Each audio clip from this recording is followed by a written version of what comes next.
Hello there guys, Daniel Childs back here again. Celtic beating Chelsea 4-1 in our second preseason friendly of the US tour in Indiana last night. A pretty humiliating evening for Chelsea and for Enzo Maresca. Yes, this is a preseason friendly and we can caveat it all the way we like to. But to be honest, it was a bit of a mess, as sections of the Wrexham game was. And, you know, I'm a firm believer that preseason does, but also doesn't matter. It doesn't matter in terms of there are no points at stake. The results, of course, do not have long-lasting repercussions for your season. But I do think a good preseason can go a long way in setting you up and providing the platform for a strong start to the season. And especially for a new head coach, I think instilling his way of playing football, which he deems quite complex, it obviously really does matter in terms of those players getting used to that style of football, the fitness of players, the team cohesion, identity. These are all things that Enzo Maresca has already talked about. And we saw none of that against Celtic last night. It was a real mess. And I think it's good it happens in the second preseason game. But given the level of opponents that Chelsea are facing, increasing, I think, in quality. We've got Club America next, but then it moves on to Real Madrid, Man City, Inter Milan finally at Stamford Bridge before we get into the proper stuff.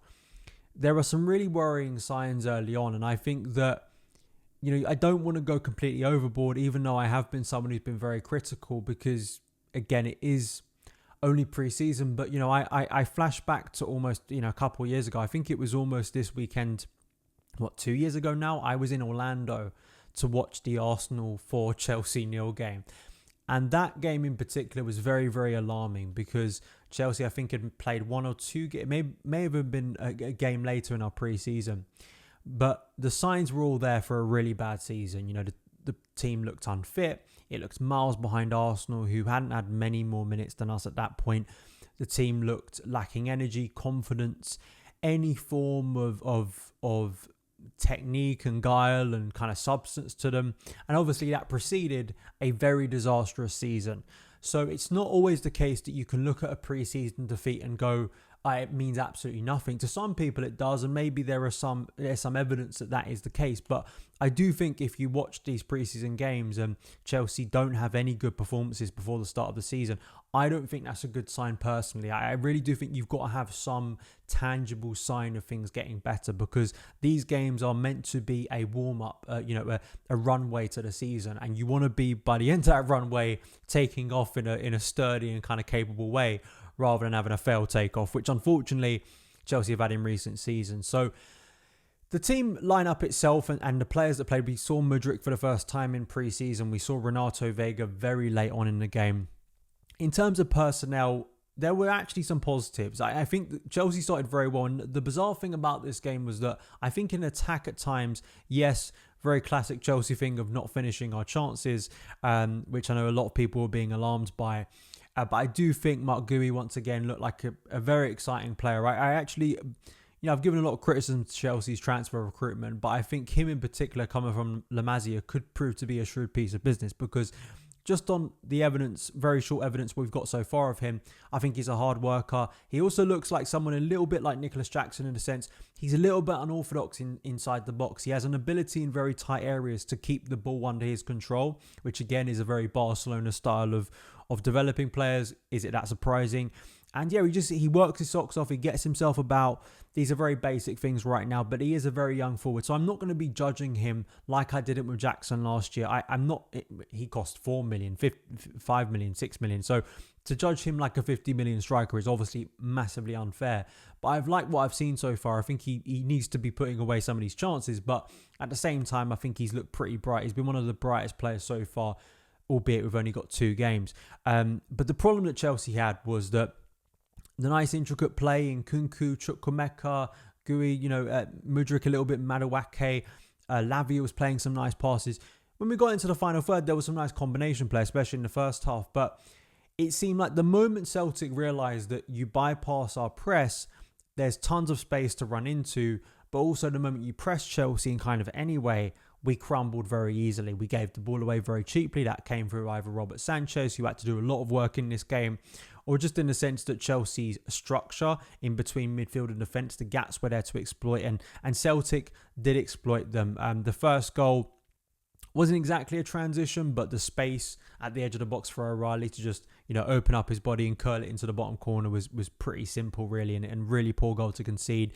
Kyogo, who I think was a player who really hurt Man City in the previous game, had a lot of speed, hurt that Chelsea defence, but was another example of Chelsea's just, at times, almost silly high line being exploited time and again by a Celtic team who didn't have to do a lot of work to get round Chelsea's shape. And, I come back to this, the idea and the constant criticism last season, and again, pre-season, we'll see how this shapes up when stuff gets serious and Maresca's got time. But part of the argument against Pochettino was that Chelsea needed control. They needed a serious tactical head coach who was going to stop all this silly transition football. Last night was the worst example. That was Poch ball at its worst, but even more chaotic. There was no end product really at all to speak of. And the structure of the team was absolutely non-existent. And it wasn't like we had no one out there. We had Reece James playing. We had Fofana playing. We had Badia Shil. We had Levi Colwell playing. Romeo Lavia. There were serious players out there who are going to play a lot of minutes, you suspect, this season. So you can't also just write it off as, well, it was our second or third team. That's not true. And the fact that some, I think, very good players looked so out of it really and looked incapable of kind of forming a coherent structure, I think was very concerning. And the lack of depth to that plan was so easy for Celtic. Not a great team, not a team who, is going to be competing seriously in Europe. I question the levels of Scottish football. So I think from a Chelsea point of view, that makes it even more kind of devastating to lose in this manner. It's not just losing 1 or 2-0. The fact that the game ended up being a rout and could have been more than 4 goals at the end was really embarrassing. I think as the game went on, we saw the problem you're going to have with Robert Sanchez. He just isn't good with the ball at his feet. There was a quite comical moment where he just literally was putting Chelsea into trouble. He was, I've seen some quotes from Robert Sanchez. He really likes to big himself up, but, I don't think the player himself is good enough to be doing what is being asked of him. And, as Jorgensen's about to be signed, we'll see what he does, but there are question marks over him. And I firmly believe that Robert Sanchez will not be a first choice keeper for Chelsea for the majority of the season, because I just don't think that he is good enough. I don't think that he can be relied upon. And I think unless Enzo Maresca is firmly believing that, a little bit like Pep in the early years at City, where, with Claudio Bravo, you just have to double down and triple down and quadruple down on your goalkeeper, even though he's clearly costing you in the game. Sanchez is going to be replaced, and he's going to have to be replaced. And, there just becomes a reality. There becomes nice theory. People can show me pie charts about Robert Sanchez. They can show me how, aesthetically he looks good in this one moment, but then a couple minutes later, he's literally passing the ball to the opposition. And, for whatever you say, Petrovic in moments will clear the ball. And you know what clearing the ball does? It means that you don't stupidly concede a goal. And Sanchez, unfortunately, contributes to really dangerous moments within our game. And, he's supposed to be good with the ball at his feet. There were many times in the second half, whenever Celtic pressed us, Sanchez would hit the ball long and it would go out of play. And we wouldn't be able to build up at all. I thought Madueke was very wild in this game. Unfortunately, he started the preseason not in the best manner. I know Simon Johnson wrote a piece about this. He's having to impress another head coach.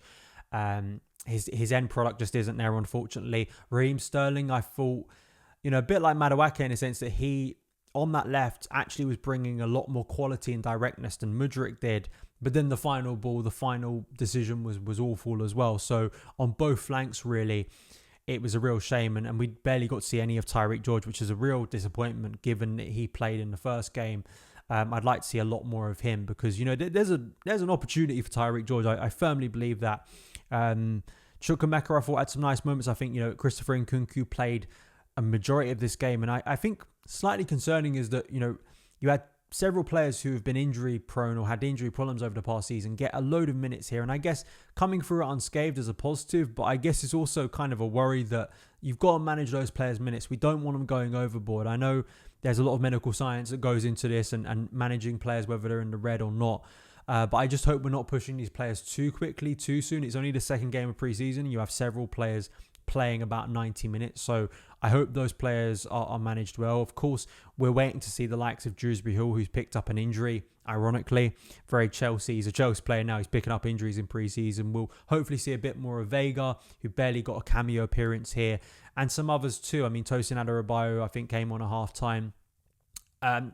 and other youngsters were thrown on quite late on in the game. So it was a complete mess, and I think Maresca has a lot of work to do because there were times when Celtic were playing the sort of football that Chelsea would want to, even though Chelsea had a lot of the ball. They had barely any control in this game, and that's kind of the point of Maresca's football. Chelsea have to have a lot of control of the game. They barely had any.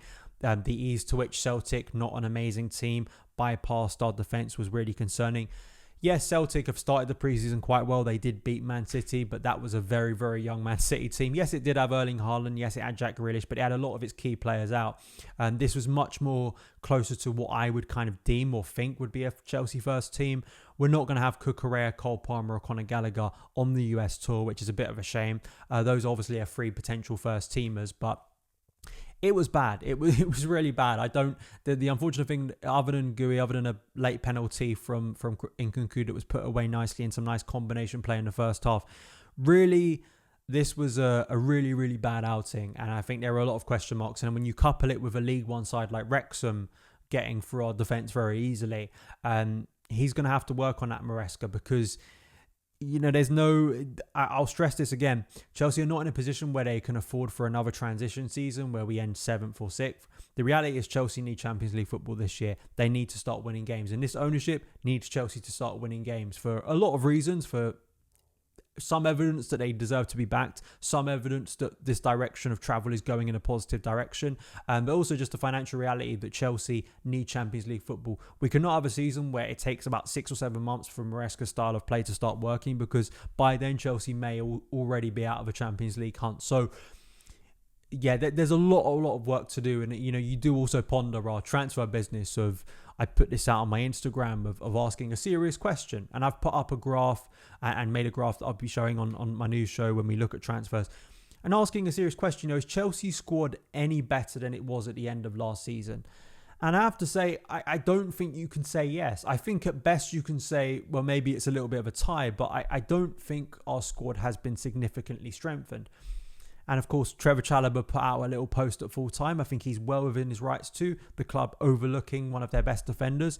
And Chelsea have already conceded, 6 goals in their first 2 pre-season games and looked absolutely horrendous. Now, I'm not saying that Chalobah playing last night would have made a huge difference, because I think structurally there are a lot of problems. But it does show the weird way Chelsea are going about their summer in a lot of ways. And yeah, I can only hope that we get better. Obviously, it's football, and we're starting to see games being played, so we can start to make sort of firmer judgments. But yeah, if you were one of those people who watched last night and were kind of just completely staggered how bad it was, you are not being unfair. Like, Chelsea are a big club, and pre-season is pre-season. Yeah, it's a friendly. It's not a Champions League final, but it is a game that is holding substance and is leading us up to a very big start to the season. So Maresca has a lot of work to do. I think he has a lot of questions to answer, and I think in terms of how the team's going to look by the time we get to that Man City game, yeah, you can argue there are some very big players like Cole Palmer,